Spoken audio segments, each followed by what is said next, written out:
लक्ष्मीच्या पावलांनी या मालिकेच्या आजच्या भागात आपण पाहणार आहोत.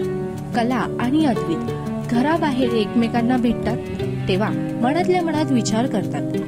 कला म्हणते, जरी याला मी सॉरी बोलली तर हा जास्तच भाव खाईल आणि माझ्याशी बोलणार नाही.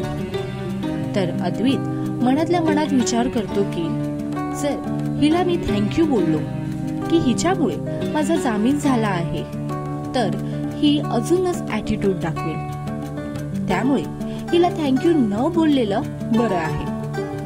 मग कला अद्वितला विचारते की तू काय विचार करत आहेस.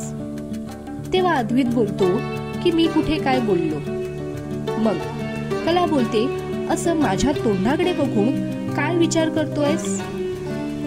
अद्वित बोलतो की मी काही विचार करत नाही आणि दोघे एकमेकांना लूक देऊन घरात निघून जातात. मग तुम्हाला कला आणि अद्वितचं हे लुटूपुटू भांडण आवडतं का, आम्हाला कमेंट मध्ये सांगा. तसेच लक्ष्मीच्या पावलांनी ही मालिका तुम्हाला आवडते का. या मालिकेतील अद्वित कला ची जोडी तुम्हाला कशी वाटते, आम्हाला कमेंट मध्ये सांगा.